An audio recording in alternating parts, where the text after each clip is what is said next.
2XKO is the most popular tag fighting game that has released since Dragon Ball FighterZ. And Dragon Ball FighterZ released back in 2018. So that's about 7 years since we had an actual popular tag fighting game. And I'm Finesse Dan, and I am a challenger ranked player in 2XKO currently, and I also played Dragon Ball FighterZ competitively back in the day when that game was jumping and the developers actually cared about balancing the game. I've noticed a lot of new players that are getting into 2XKO are running into a lot of issues that I also ran into back when I started Dragon Ball FighterZ and just tag games in general. So in this video specifically, I'm going to be going over 3 things that top players are doing in 2XKO that you need to implement into your game now. And it's not super complicated things, it's not super hard concepts, it's just little tips that will help improve your game, and you'll be able to see it in your win-loss ratio coming soon. Alright, so the first tip I'm going to be talking about today are short combos / grounded assist combos. And I have a set here with Sonic Fox versus Akari, and this just illustrates what exactly I'm trying to explain pretty well. So let's watch this round start here by Sonic Fox.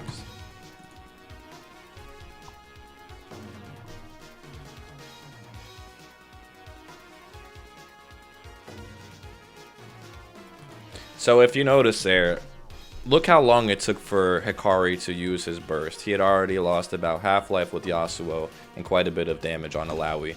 So Hikari actually could not burst in that situation, right? So if you use grounded combos with your assist still on the screen here, the threat of him being able to tag back into Ahri on reaction to Hikari's burst is too great. Hikari damn near loses the entire game if he bursts here. And this is a strength of Sonic Fox's team here, and I feel like a lot of the meta is going to start shifting in this direction, where you have Ahri who can do standing resets on people with her air dashes, and then you have Echo, an assist that leaves the opponent standing up, right? So here, Sonic Fox just did a whole nother mix-up on them after the combo, right? But if Akari bursts right here, Ahri is still on the screen, and because Sonic Fox did a grounded combo with the assist there. So at any point during this combo, Sonic Fox can react to the burst and tag into Ahri and bait the burst. This is something that Alawi is also really good at doing because she has combos where she can do stuff like this. Here, let me show you guys. So let's say I do a mix-up right here. During that whole sequence, my opponent cannot burst because I can react and just tag into Alawi and bait it. So I can just tag right here, block the burst, and then they get full comboed on. So having those grounded combos where you could just have your assist on the screen there and you can tag into them if your opponent bursts is super strong because you're just taking away the option from them. They have to eat that damage there. Otherwise, they risk throwing the entire game. So having those grounded assist combos and just cutting combos pretty short in general. Like for instance, if your opponent has low health and you just do like one hit into level 3 and that kills them, you want to think about using that. Just going straight into super because they cannot burst during the super animation. So that's just one really good thing to think about there. Alright, so the second tip that I'm going to be talking about today is you need to be ending your combos in Limit Strike more often. So I'm going to do 2 combos, one with a regular ender for Yasuo and then one using Limit Strike, and you'll be able to see the difference and why you need to be using Limit Strike more often.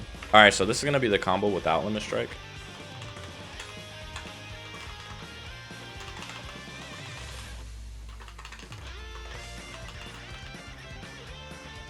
And then here's the combo with Limit Strike. Let me show you guys real quick.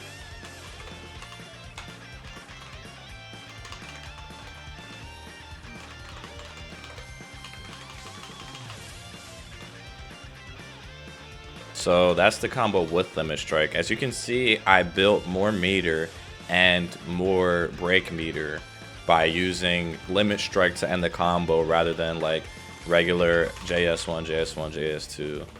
Right, so ending the combos with Limit Break is going to give you that much more just meter and break meter that you have for combos or to kill a character like that.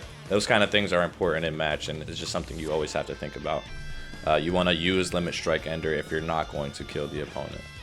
Okay, so for the third and final tip, you guys always want to use your meter, right? You don't want to end around with having 3 bars, end around with having 2 bars. If you have your meter, you want to spend it. And funny enough, if we go ahead and look over at a tier list real quick.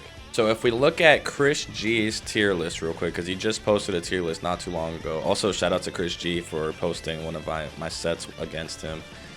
He posted that 5 days ago, 1.8k views. That was an online rank set I had against Chris G, so shout out to him. Go ahead and drop a like and subscribe on his channel as well. But he dropped a tier list, right? Let's go and take a look at the tier list. Let's get to the end here. Okay, so as you can see, right, we have Yasuo and Echo at the top of the tier list, obviously, right? We have Illaoi, we have Ahri, Teemo. So if we just take a look at like the first half of the tier list, right? What are something that all of these characters have in common? They use their meter efficiently and effectively in the match. So you'll see with Echo, for instance, right? He does his unsafe string with his sword looking thing, and then he'll do level 1 to either keep it safe, or he'll do level 1 to get a combo after it. So throughout the matches, he's constantly using his meter, using his level 1 for either a better position, right, to put himself in a safer position, or to give himself more damage on a combo. Same thing with Yasuo, right? He has the ability to do level 1 into level 2 technically, or level 3, and he gets more damage based off of that. He has the ability to do level 1s into level 1 to get more damage off of certain things, and just, you know, overall, he's able to use his meter very effectively. If we look at Illaoi, her game plan most of the time is you want to get Illaoi to the corner and do level 1 tentacle super so that you get that crazy Oki, right? Same thing with Ahri and Teemo. With Teemo, he always wants to do mushroom level 1. He's always spending his meter to get that badge. Ahri's always spending the little boomerang super in neutral, you know what I'm saying?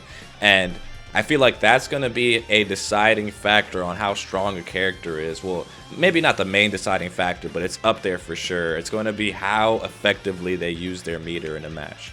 And it's just super important. You don't ever want to end a match off while having 3 bars, having, you know what I'm saying, the opportunity to have supered and killed and you didn't. It just always feels bad no matter what game you're playing.